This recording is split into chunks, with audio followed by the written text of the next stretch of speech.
On Tragedy, we cover cases that involve real people and real events.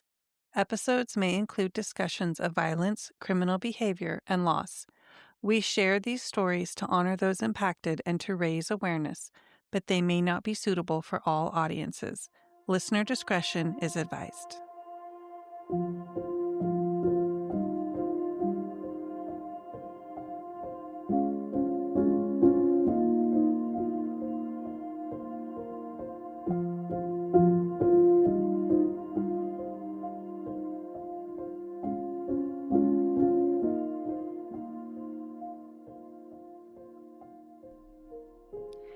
Today, we're pleased to welcome Meaghan Good, the founder and driving force behind the Charley Project. For those unfamiliar, the Charley Project is one of the most comprehensive and widely recognized missing persons databases in the United States. It profiles over 15,000 cases, providing critical details, photos, and timelines, not only to keep these individuals' names and faces in the public eye, but also to serve as a resource for journalists, researchers, and the families still waiting for answers. What makes the Charley Project unique is that it focuses not just on the most famous missing person cases, but also on those that often receive little or no media coverage. Meaghan has built and maintained this archive largely on her own, dedicating countless hours to researching, verifying, and writing the stories of the missing. Her work ensures that these individuals are not forgotten and that the families continue to have a place where their loved ones' cases are seen and remembered. We are especially grateful that Meaghan added the case of Ian Rogers, who went missing from Crawfordville, Florida in 2024, to the database, giving his family and community a place where his story is documented and visible. But like many projects on this scale, the Charley Project requires ongoing support. Keeping it updated, accurate, and accessible takes time, effort, and resources. In today's conversation, we'll talk with Meaghan about the origins of the Charley Project, the impact it has had over the years, and the ways we can all help sustain this vital platform so that these stories continue to be told. Today, we're speaking with Meaghan Good with the Charley Project, and welcome to the show. Well, thank you. I'm glad to be on here. We're so happy to have you. But before we get into the Charley Project, tell us a little bit about you. I'm almost 40 years old, and I live in a trailer park in Indiana with my husband and our 2 cats and our dog. And I have been doing this, the Charley Project, my whole adult life since I was 19. So this has been like a lifelong labor of love for me. And tell us about the mission of the Charley Project. Well, it exists as a tool to help find missing people. That's what's at the very bottom of it. And the way that it helps find people is that it serves as an encyclopedia so that people can look up information about cases and they can find it all in one particular place instead of having to track down, 20 different articles in 10 different newspapers. And so instead, they just go to my site and it's all there, told in an essay type format, the story, what there is of it, plus the physical description. And if I can, I will get photographs of the tattoos and scars. And that helps a lot. And a lot of people have used it to help identify unidentified bodies. But it has also been used to help find living people. And it's just a way to get the word out there and also as a investigative tool so that all the info is in one spot. Yeah, it was really important for me to have you come on and talk about the Charley Project. People who, I think, listen to a lot of true crime hear people sort of in passing saying the Charley Project, but they don't take time to figure out what it is. And so that's why I wanted to make sure that we had you on the show. I know about the Charley Project from a podcast that I listen to. That's right.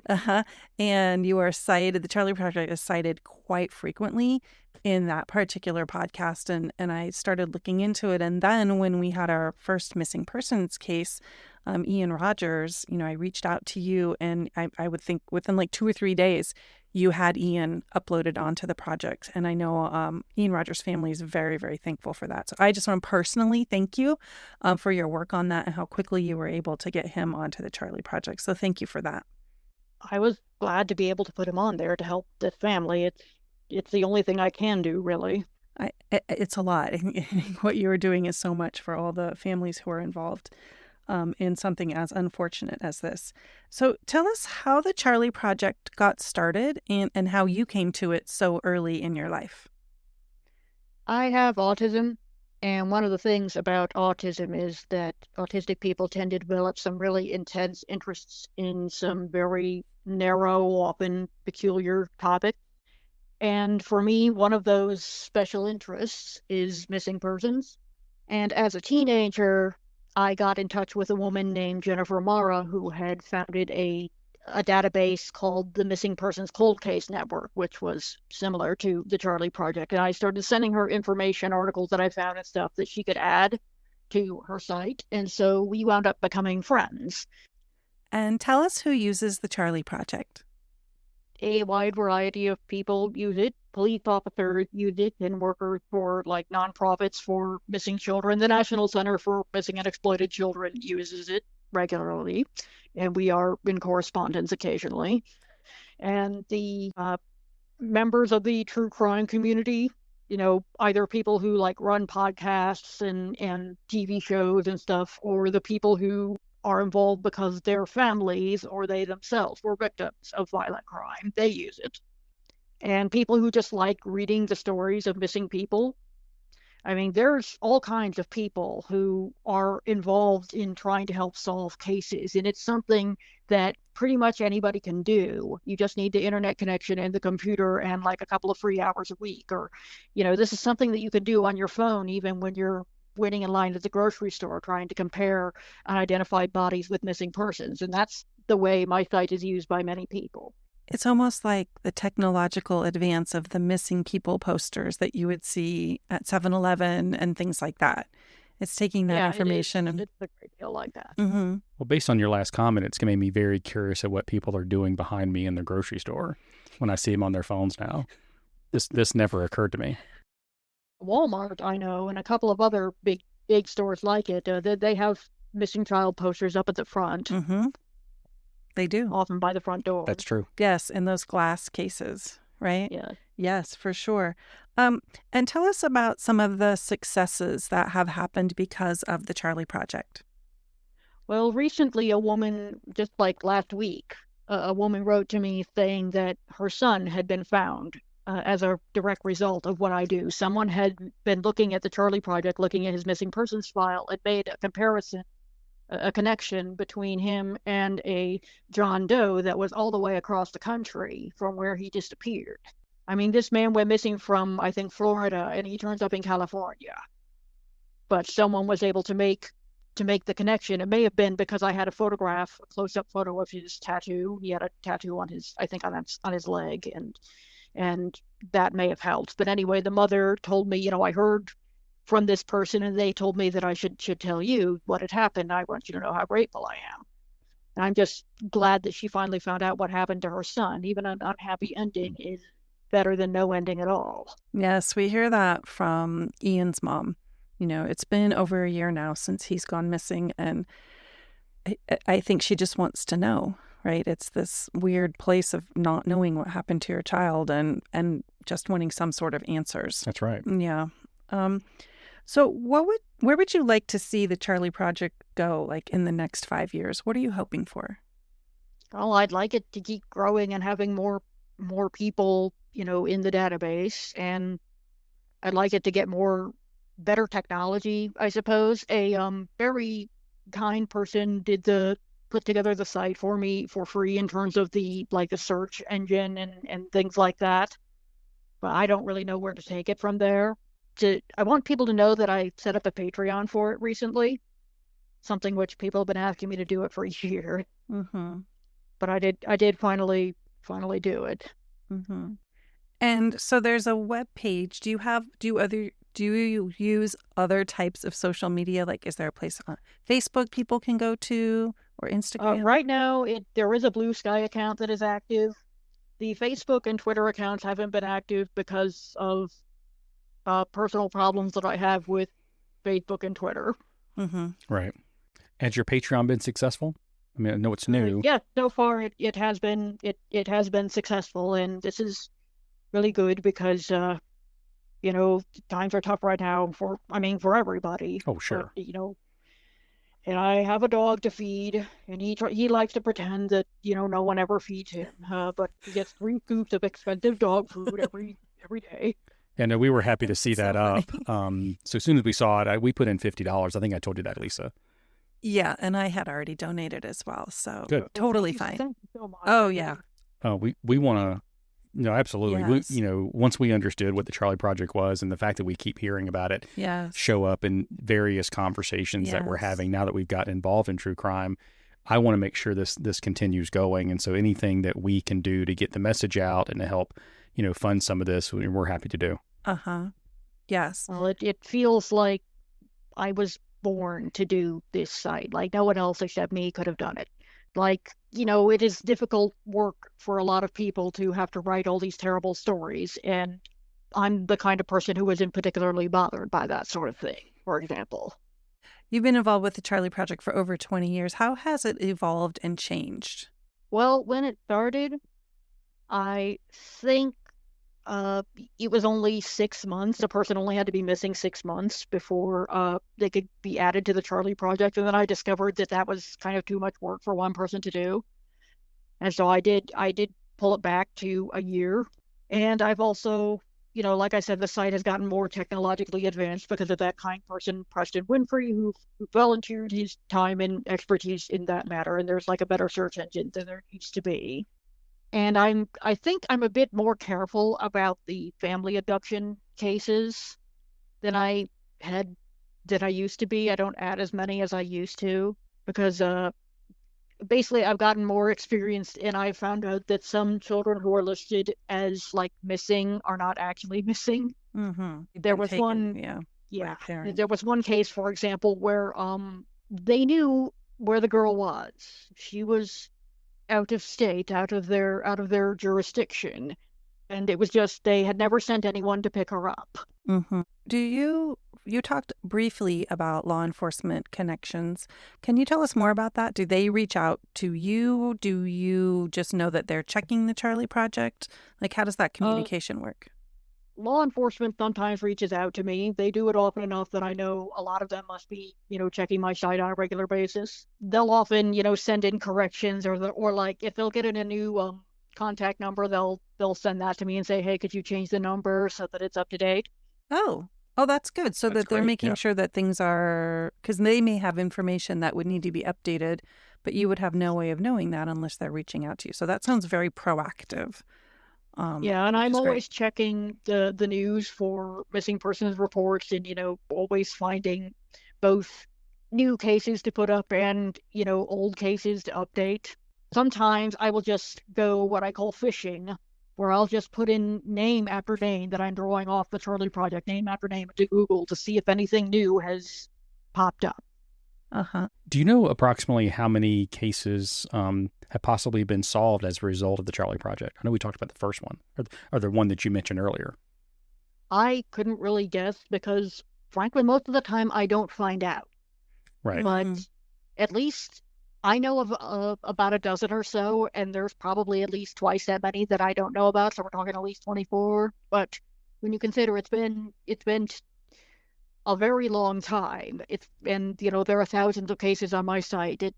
It's really hard to say. Understood. But I know I have proof that it has solved, multiple cases, and I am confident that there are more of those. Mm-hmm. David Middleman, who runs DNA Solves, and he's got like a patent or something in some genetic genealogy thing, and his company is involved in this. Anyway, he says my site is a great tool that he uses. Like he'll figure out, say that, okay, the unidentified person is a member of this family, and I'll have like a list of all their names. Okay, cross-reference that with the Charley Project. Does anyone pop up? Oh, someone does. Then it's probably this person. Mm-hmm. That's really interesting. One of the things that I have found that as we continue what we're doing here are the connections that different experts in the field have, which is what you're describing, right? You're describing a connection that the repository has with someone who does genetic genealogy, and that you guys aren't just all out by yourself, but you're using each other's resources, to help families. That's definitely how I see it. It's the World Wide Web, and a web is things connected all together. and what impacts one thing impacts another, and everything works together to hold the weight of whatever the problem is, the question, the mystery. I never actually thought about it that way. I just thought about the internet. But when you say web and then you make a visualization of a web, that makes perfect sense. I love my husband in technology is like, hello. Yes. But I've never even thought about that. Do you have a case that's currently on the Charley Project that you're watching closely, or one that you are maybe more interested in, or one that's just super baffling to you? Something that really stands out? Well, all the cases that really strike me, unfortunately, are the child abuse ones. I can tell you about 2 cases which are just outraging, but neither of them are really mysteries. That is to say, we know more or less what happened to each child, and in one case there were actually convictions. Mm-hmm. But like Peter, I think his last name is pronounced Kema. Kema. He's Hawaiian, and I hope that I'm pronouncing the name right anyway. Well, he was 6 years old when he went missing in the 90s, and it was one of those situations where he had been in foster care and then he was back with his parents, but his parents were sort of on probation, and so the Hawaiian CPS, was supposed to be looking after them and making sure that Peter was all right, and they didn't. I mean, they were not good guardians, and Peter disappeared, and months passed before anyone noticed. And now the thing that makes this case kind of unusual is how long it is in the Charley Project. I mean, the Charley Project has often very detailed case files, but this one in particular has all sorts of information. And the reason that it has all this information is because about a decade or so after Peter went missing, the head of the Department of Human Services in Hawaii, they got a new director. And this new director said that they wanted to apologize about their failures in Peter's case, and that they wanted to be transparent also about those failures. And part of this transparency was releasing his entire normally confidential file to the public to read. And so they had it available on PDF online to download, and I did, and it was 3,000 pages long. Oh, wow. What? And I just sort of stapled my butt to the seat of this chair. It was in my college dorm room, I remember, and I read the 3,000 pages, and the horrors of it. He was forced to eat dog poop. He was shot with a pellet gun, and he first came to the attention of CPS because at the age of like 4 months, he had a spiral fracture. Do you have any idea what causes a spiral fracture? Maybe pressure? It's when the limb is twisted until it breaks. Like spiral. That makes sense. Yeah, so imagine doing that to a baby. Mm. And yeah, so I was just so angry reading all of this, and I wanted everybody to know when I was putting it up on his Charley Project file. I was thinking, I hope everybody realizes, how terrible his parents are. Mm-hmm. Because at the time they were still free and they were still out living their lives and having to have jobs and stuff. And yeah, eventually they were convicted in his case. Mm-hmm. But that's one of the cases that has always sort of stayed with me. Mm-hmm. In part because of this immensely detailed file that had all these horrific things in it. And the other is the Hart case. You might have heard of this one. A family named Hart. There were 2 lesbian women who had adopted some Black and biracial children, 6 of them. They drove their van off a cliff into the ocean. I don't know that. Yeah, I don't know it either. Well, that happened, and the reason that one of the boys is on the Charley Project is they never found his body. Some of the bodies got washed away, and his was never found. But there was a big podcast about the Hart case, and it was a very similar situation where there were a lot of failures with child protective services, and the parents were abusive, and things should not have gone the way that they did. And that case has struck me also. It's just like I said, I'm not usually bothered emotionally by the cases that I put up, the sad stories and everything, all the domestic violence and what have you, the serial killers. But the child abuse does bother me a great deal. Mm-hmm. That makes sense. I have the same sort of lack of empathy, I guess, when it comes to serial killers. That's sort of what brought me to true crime. And usually we'll be in a place and I'll see something. I'm like, oh, this is something that's affiliated with X serial killer or something like that. And my husband's like, awesome. What else would you like to share about the Charley Project? I just wish to emphasize it is not an organization. It is just one person, in a computer in a trailer park in Indiana. And you can support it by joining the Patreon or with PayPal or whatever if you want. But I don't believe in like paywalls, and I don't believe in ads for something like this. Mm-hmm. And so I never want to have any ads or paywalls on it. Mm-hmm. For I've been running it absolutely 100% free for 2 decades now, and I wish to continue to do so in the future. Mm-hmm. And for people who aren't familiar with it, can you give us the website, please? Charley, CHARLEY Project, PROJECT.org. Yeah, Charley is after a little boy named Charlie Ross who was kidnapped in the 1870s in Pennsylvania. He was never found. And he spelled his name with an L-E-Y, so that's what I did too with the Charley Project. You read our minds. We were just about to ask that question. In the 1800s, you said? Yeah, he was kidnapped for ransom. It was kind of the first big ransom kidnapping case in the whole country. It was hugely famous at the time, picture like how the JonBenet Ramsey case is now. Mm-hmm. It was bigger than Lindbergh. I mean, that's how famous it was. Remember, the Lindbergh baby that was kidnapped in the 30s? Oh, yeah. Yes. About as big as that, or bigger. Yes, and maybe people don't know about that, about Charlie Ross, because that was before people were taking pictures of things. When we've got the Lindbergh baby, I know there are archival pictures. And of course, they were super famous, right? So they had a lot of money. So of course, people are going to be paying attention. Well, unfortunately, people pay attention to people with lots of money. So maybe Charlie Ross's family, they were middle class, but she was such a beautiful child. And, they had this picture of him that was 2 years old, and then they had someone updated. It was the first age progression. Oh, yeah. Of the missing child done. Uh-huh. And his father's quest to find him, that was very news friendly. The news were always reporting on this. And of course, Charlie's family didn't discourage any of that because they were trying to find their son. Mm-hmm. It's just, they never found him, ever. Mm-hmm. Well, we just want to thank you so much for being with us. And we hope that by having you come and sharing the Charley Project and your work that you have done, we can get the word out to more people.